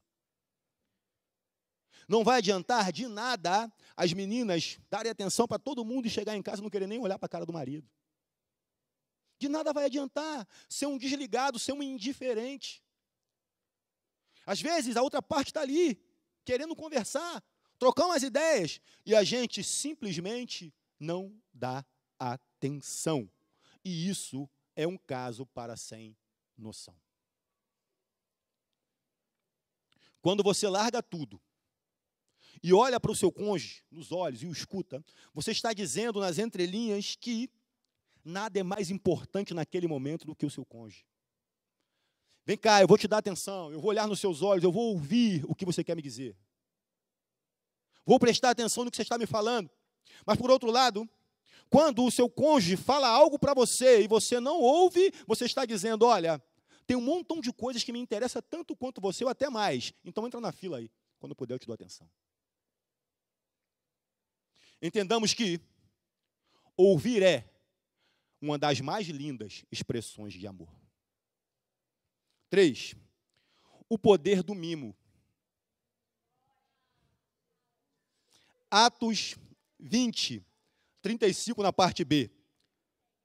A maior felicidade em dar do que receber. Quem sabe falte alguém entender que dentro do casamento o inimigo não é o cônjuge. E digo isso porque eu tenho ficado escandalizado ao ver pessoas que vivem casadas em disputa. Como verdadeiras partidas de tênis, um cortando na cara do outro o tempo todo. O tempo todo se agredindo. Vivem em disputas ferrenhas, onde um quer ser mais que o outro. Um quer ter mais poder do que o outro, ao ponto de dizer, eu não vou fazer isso para ela não se sentir dona da cocada preta. Eu não vou dar essa moral para ele. Ora, querido, querida, se você não vai dar moral para o teu cônjuge, vai dar para quem? O Senhor Jesus nos disse que se uma casa estiver dividida contra si mesma, ela não poderá subsistir. Marcos 3, 25. E Paulo disse ainda que o fato de haver litígio entre vocês já significa uma completa derrota. 1 Coríntios 6, 7. Logo, se a gente não se dá moral um ao outro e vice-versa, precisamos imediatamente botar a bola no terreno. Amém? Entender que o nosso inimigo não é o nosso cônjuge. E acertar imediatamente esses ponteiros. Porque, como nós lemos, o amor é paciente, é bondoso. como estão nas qualidades descritas em 1 Coríntios 13. Se você se preocupa conscientemente em ser bondoso com o seu cônjuge, você precisa demonstrar isso em ações. Ou você não se preocupa com isso? E se você não se preocupa em ser bondoso com o seu cônjuge, para que casou? Vai ser bondoso com quem? Um colega de trabalho? Na faculdade? Você faz elogios para o seu cônjuge? Libera palavras que o abençoe? Você tem o hábito de ligar só para dizer que ama? Sim ou não? A bondade se expressa na maneira como nós conversamos e naquilo que nós também fazemos pelo outro. Da mesma forma que o contrário, gritar, falar palavrões, maldizer, não constituem atos de bondade. Falar suavemente, com carinho, com respeito, demonstrando o nosso amor, demonstrando o nosso respeito, a nossa consideração, demonstrando que nós reservamos um tempo para dar atenção ao outro. Isso significa que nós estamos mimando o nosso cônjuge com carinho. Estamos dando atenção, ainda quando ele estiver se sentindo sozinho ou triste. Porque muitas vezes está, e a gente não consegue ver, sobretudo os homens, porque somos cabeções. Existem ainda os atos de bondade que nós fazemos para ajudar o outro. Quando nós concentramos as nossas atitudes em coisas bondosas uns para com os outros, o nosso relacionamento pode ser milagrosamente revitalizado. E pense nisso, você vai ver se você não vai revitalizar o seu casamento. Em fazer atitudes, ações bondosas de um para com o outro. Você já pensou nos mimos que o seu cônjuge gosta de receber? Você tem mantido essa prática ao longo dos anos do casamento? Vejam que eu nem falo de presentes caros, amém? De repente você pode dar para ela um saco de feijão que custa R$10.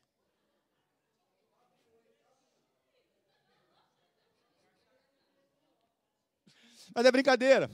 Mas pequenas coisas, como por exemplo, dar uma flor.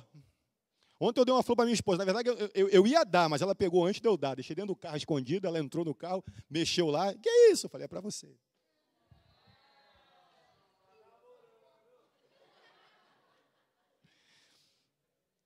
Pequenos gestos, queridos, que às vezes são baratos, não são custosos. E que a gente pode fazer simplesmente pelo mimo de agradar. E a gente não faz. E depois reclama porque a vida não está bacana no lar. Talvez você também possa fazer mimos de ações. Como realizar em casa uma tarefa que você sabe que não é sua. Amém? Quando a gente casa, as tarefas têm que estar definidas, amém? Sobretudo quando a gente não consegue ainda ter um empregado. Então tem que decidir quem faz o quê. Definiu. Pá. Eu sei que a tarefa de lavar a louça não é minha. Mas, poxa, hoje para fazer um mimo à minha esposa eu vou lavar. Botar uma torneira quente para ela, por que não?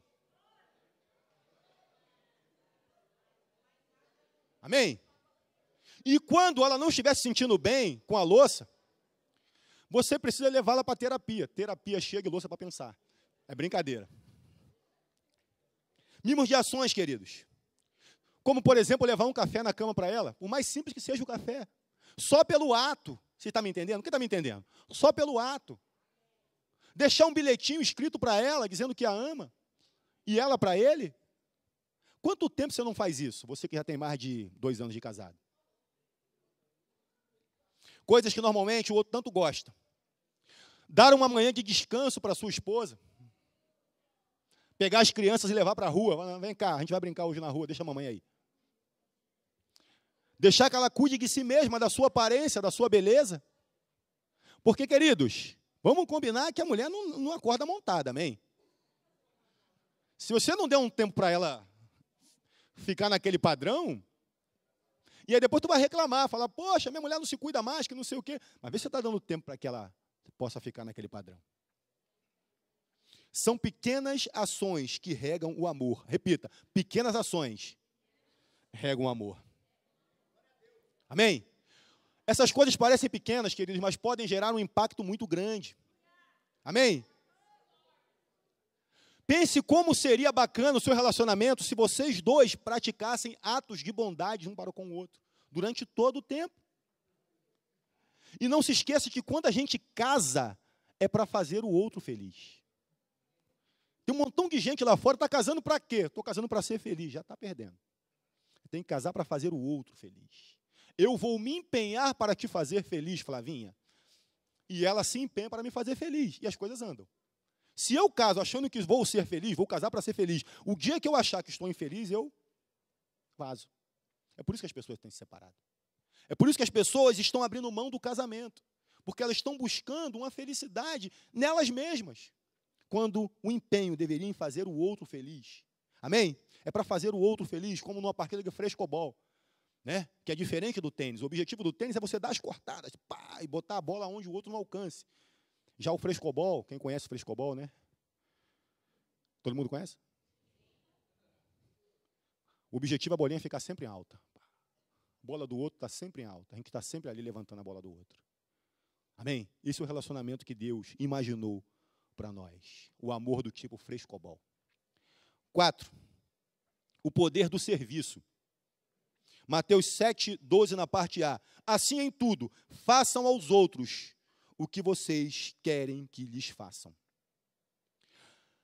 O quanto vocês têm liberado expressões assim? Como eu posso lhe ajudar? O que eu posso fazer para essa atividade ser mais rápida? Ou do tipo, deixa isso comigo que eu resolvo para você. Ou pelo contrário, isso aí é papel teu, faz você. Quanto de nós tem se empenhado no serviço? O amor começa com atitude, como eu disse, queridos. E amar é uma forma de atitude. Eu preciso demonstrar que amo. Porque ninguém ama para si mesmo, senão vira uma doença. Né? Se a pessoa ama para si mesma, vira uma doença. Ama fulano doentiamente. E aquele amor não é correspondido. E a pessoa fica doente por causa disso. Amém? Amar é uma atitude para com o outro. E por ser uma atitude, o amor precisa nos levar naturalmente para os atos de serviço. Atos de querer ajudar ao outro. De querer ser prestativo.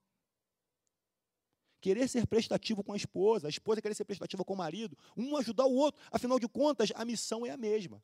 Estão debaixo da mesma missão. E todo dia é um bom dia para você expressar o seu amor ao seu cônjuge, sim ou não? Por que não começar hoje? Isso começa logo que você se levanta da cama, logo do acordar, dá logo um beijo nela. Amém? Falou que ela é linda, mesmo toda despenteada. É verdade, queridos. É verdade. Ou você se casou com aquela pessoa do namoro, aquela aparência do namoro? Não. Os anos chegam para todo mundo. E precisamos estar atentos com isso. Em tudo, nós precisamos estar prontos para o serviço. Um ajudar o outro nos afazeres domésticos. Amém?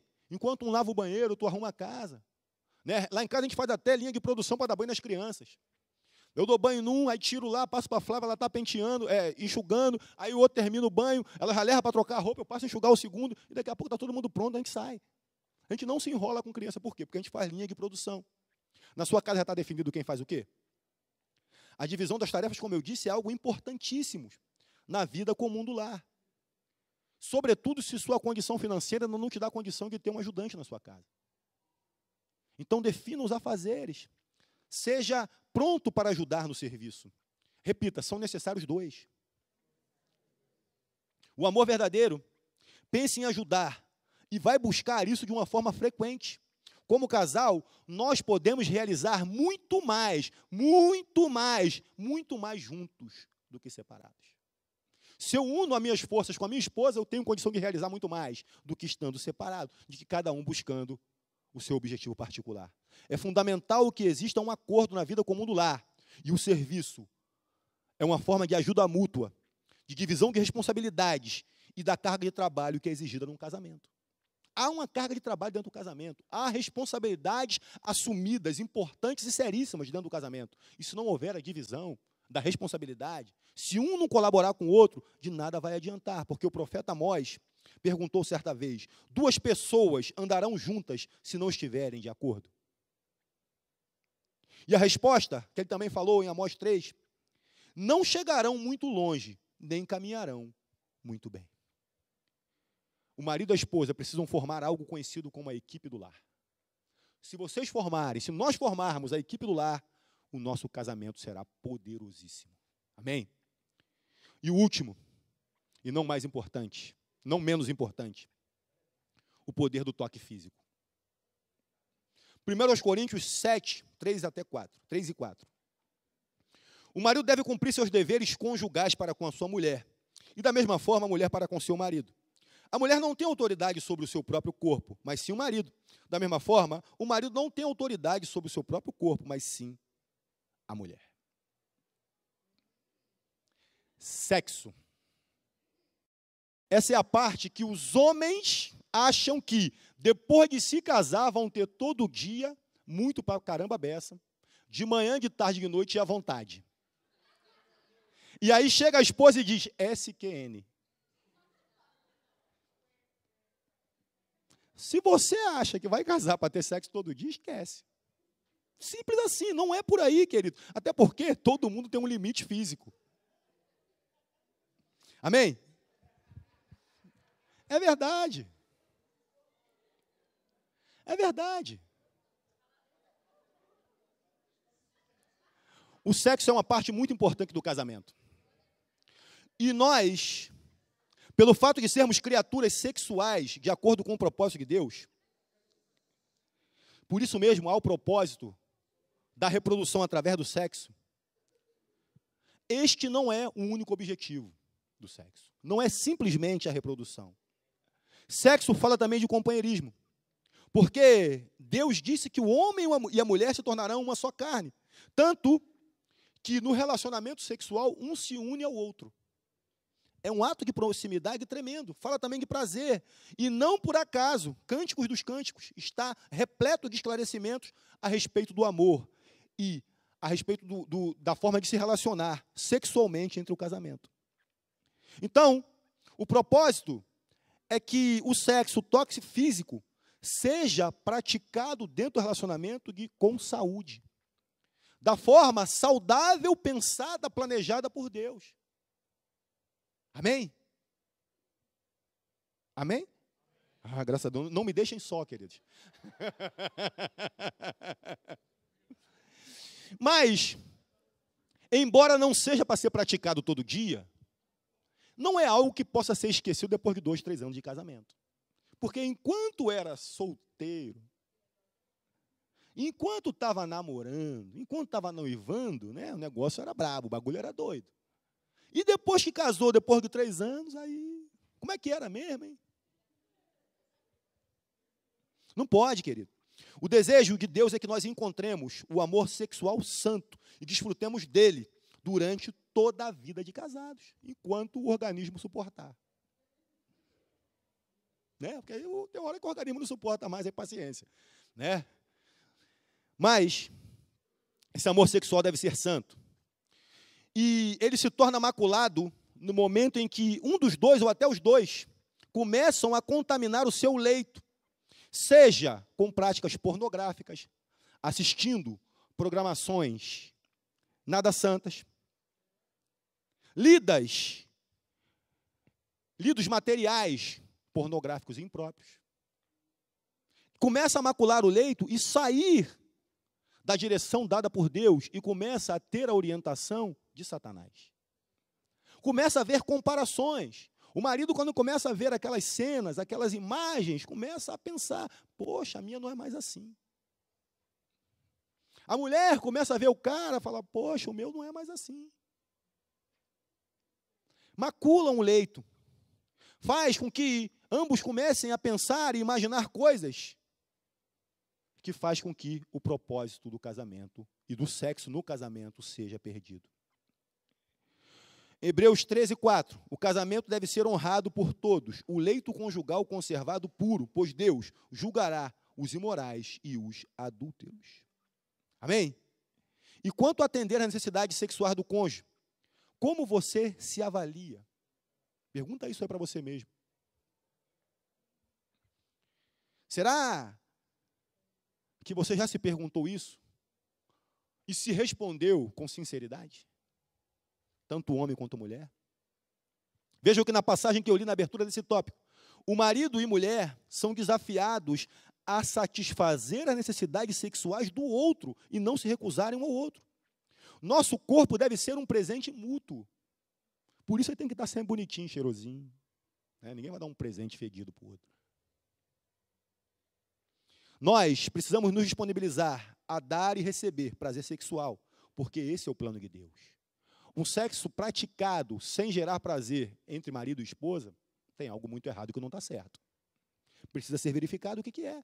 E às vezes precisa ter um tratamento médico. Procurar os especialistas médicos para resolver o problema. Mas o plano de Deus é que seja algo bom. Mas por termos tanta dificuldade para experimentar esse prazer mútuo, onde os dois se satisfazem? Talvez nós tenhamos nos esquecido do principal ingrediente do amor, pois amar significa buscar os interesses da outra pessoa. Se eu amo, eu busco os interesses, eu busco a satisfação da outra pessoa. Mas o que o mundo tem nos mostrado são pessoas dizendo que fazem amor. Entretanto, o interesse está no seu prazer próprio. Aí não é fazer amor, é fazer sexo. É triste nós vermos a expressão amor ter sido reduzida e resumida a algo tão pequeno. A pergunta certa seria para a nossa esposa e as esposas para o marido: como eu posso lhe dar prazer? Você tem perguntado isso para o seu cônjuge? O amor não busca interesses próprios. O amor não é controlador. O amor não causa irritação, mas pensa primeiro em como agradar a outra pessoa. Ou será que alguém faz amor para si mesmo? Sexo sem cuidado amoroso e genuíno, um pelo outro, cai no vazio. Pois a ideia de Deus é que o sexo seja uma expressão do nosso profundo amor e compromisso para a vida toda, um para com o outro.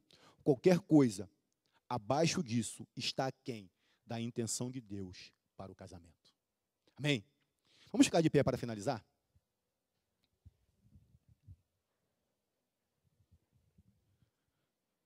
Hoje nós temos um culto especial.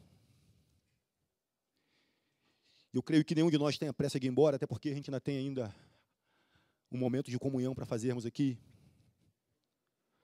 Mas eu também creio que quando nós chegamos à casa do Senhor, nós venhamos buscar mantimentos. Que esses mantimentos possam nos servir para gerar o alimento diário nas nossas casas. Seja na nossa solteirice, como eu brinquei aqui, seja no namoro, no noivado, seja no casamento. Que a palavra do Senhor nessa noite tenha gerado algo no teu coração, tenha te feito no mínimo refletir. Como você tem conduzido a tua vida olhando para a questão do amor, nesse dia tão bacana que é a véspera do Dia dos Namorados, dia que normalmente se fala tanto do amor, se fala tanto desse sentimento, que simplesmente é o maior dos mandamentos deixado por Deus, o amor, primeiro a Deus, depois ao próximo. Que nessa noite nós possamos elevar o significado desse sentimento em nossas vidas, sobretudo no relacionamento. Que tantas vezes a gente está querendo demonstrar amor para tantas pessoas, mas aquela que o Senhor estabeleceu que será o nosso cônjuge para a nossa vida inteira, nós estamos ignorando. Nós estamos deixando passar desapercebido, deixando passar batido as nossas vidas. O mais importante de tudo que nós vimos aqui hoje, queridos, é sabermos que o plano de Deus é que homens e mulheres se unam, formem uma só carne, e que dessa formação gere famílias fortes, e de famílias fortes se forme uma igreja forte. A igreja forte só é formada por famílias fortes. E que você entenda isso como um propósito, que você estabeleça isso dentro de você, que ao namorar, eu namorarei, pensando que o propósito de Deus é que lá na frente nós venhamos estabelecer uma família forte,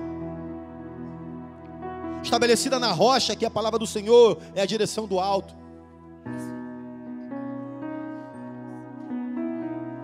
Aos que já estão noivos, que esse propósito esteja ainda mais latente, porque já está tão perto.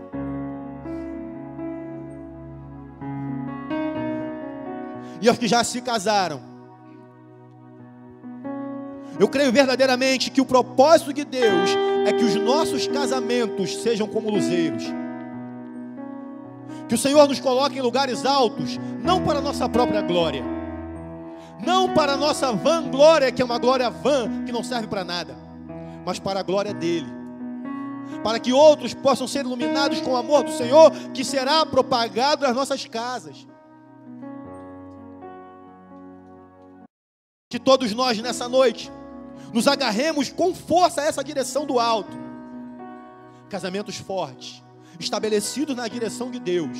É para isso que o Senhor nos chamou. Para você que ainda não namora, para você que já está namorando, para você que está noivo, para você que já está casado, tenha isso de uma maneira muito forte no seu coração.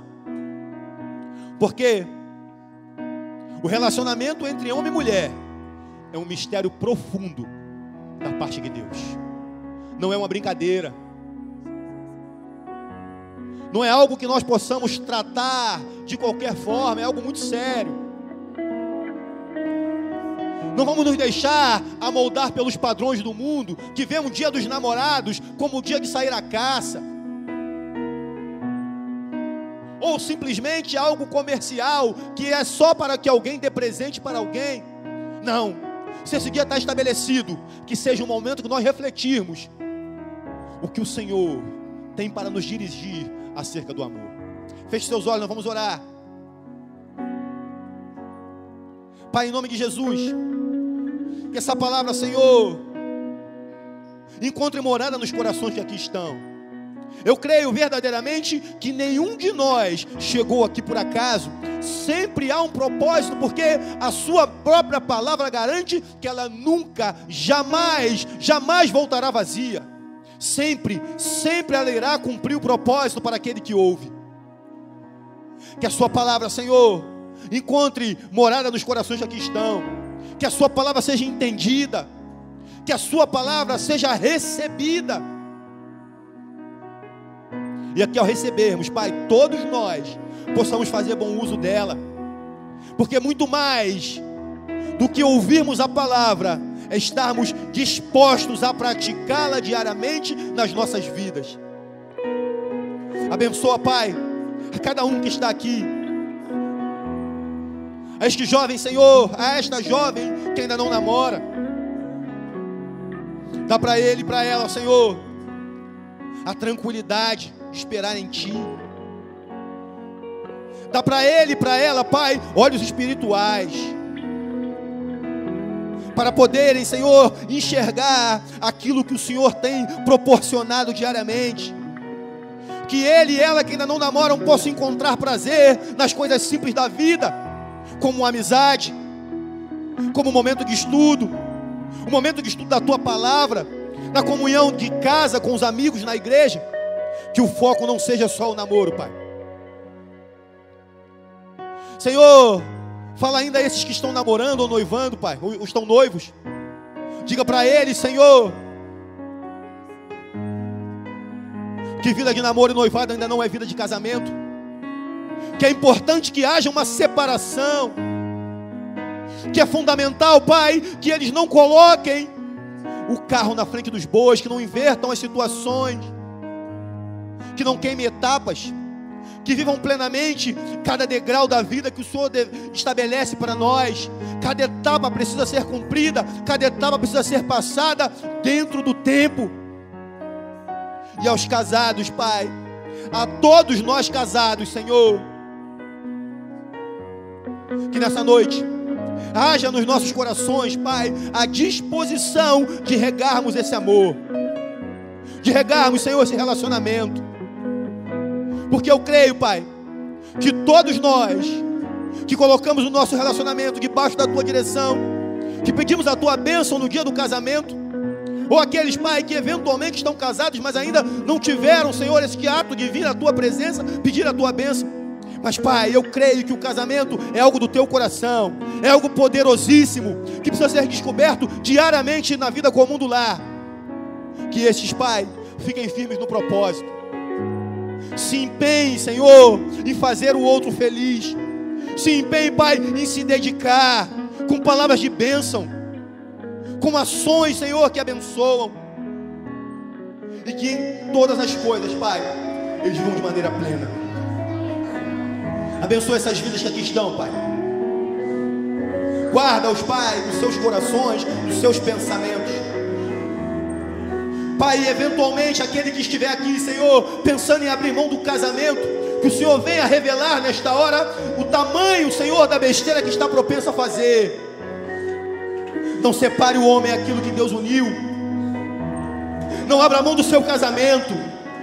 Não abra mão daquilo que o Senhor abençoou. Fique firme. Mulher, ore pelo seu marido. Marido, ore pela sua mulher. Convença-o a seguir no caminho do Senhor através do teu testemunho de vida. Confia no Senhor. Confia no Senhor. E você verá que Ele irá prover. Ele irá prover. Deus é poderosíssimo, Ele pode todas as coisas. Basta que nós creiamos. Não abra mão, diz o Senhor. Fica firme. Fica firme, Pai. Enquanto nós louvamos, vai meditando nessa palavra, vai meditando em tudo que o Senhor te falou nessa noite. E vai decidindo o que você vai fazer com tudo isso que você recebeu hoje. Porque muito mais do que ouvir a palavra, nós precisamos praticar, colocar em prática tudo aquilo que nós ouvimos da parte de Deus.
Eu tenho fome de ti.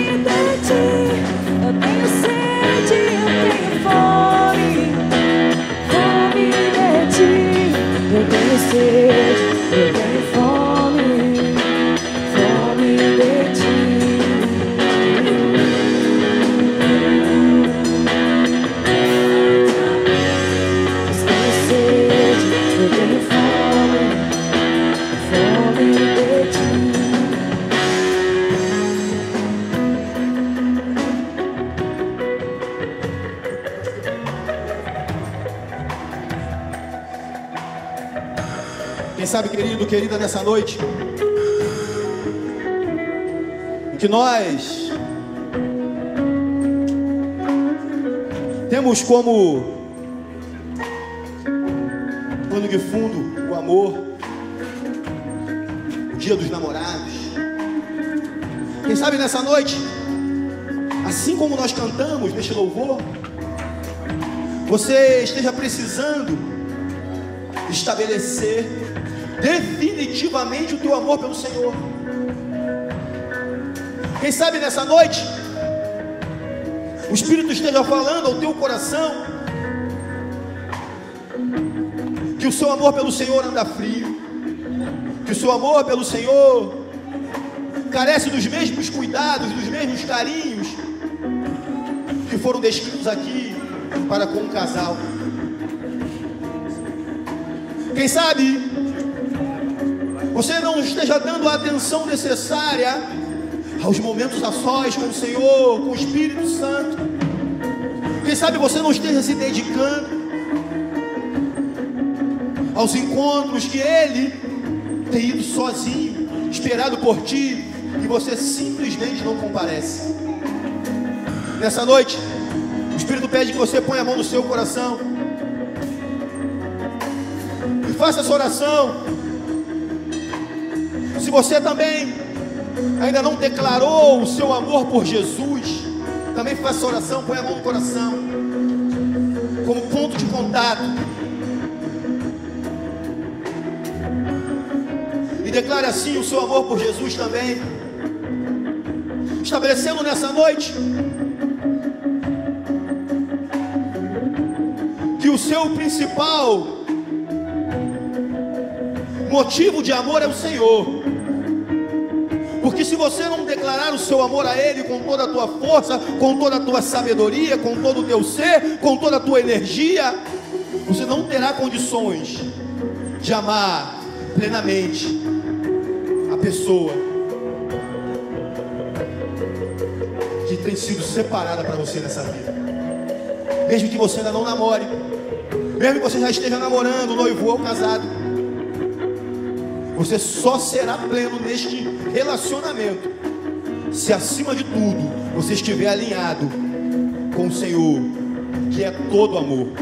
Coloque a mão no seu peito agora, em nome de Jesus. Pai, ore comigo assim. Pai, nessa noite eu ouvi a sua palavra e ela falou comigo.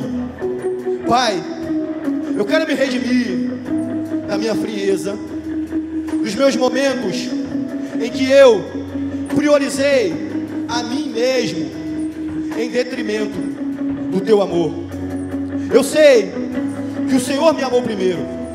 Eu sei que o Senhor Jesus se entregou por mim na cruz do Calvário, mesmo sem eu merecer. E esta é a maior prova de amor. Por isso hoje eu quero me redimir. Por isso hoje eu quero me consertar. Por isso hoje eu quero declarar que te amo. Quero te pedir que o Senhor me perdoe e que nessa noite eu estabeleço que vou priorizar o meu amor contigo. Me perdoa, Pai. Você que ainda não declarou o Senhor, fala: Senhor Jesus, nessa noite eu te confesso como meu único e suficiente Salvador. Sei que o seu amor por mim é tremendo, e a partir de hoje eu irei caminhar nesse amor, irei trabalhar esse amor em mim, para que eu possa corresponder a este amor na minha vida.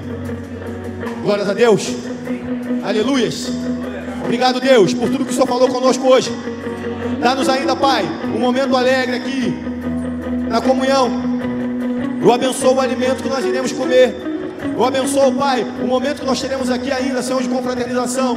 Que o Senhor esteja presente e que seja ainda, Pai, momentos que nós falarmos do nosso amor, que nós possamos ser testemunho para uns aos outros aqui nesse lugar, para a honra, glória e louvor do Teu nome. E ao final, quando voltarmos para a nossa casa, haja paz no nosso caminho. Livra-nos, Pai, do homem mau, do mau motorista, livra-nos da pane mecânica, que cheguemos em casa em paz, para glorificar o Teu nome. E todo lugar onde nós pusermos os nossos pés, haja paz, para a honra, glória e louvor do teu nome. A Ele a glória, a Ele a honra, a Ele o louvor. Aplauda ao Senhor, aleluias. Glórias e glórias a Deus. Amém, aleluias.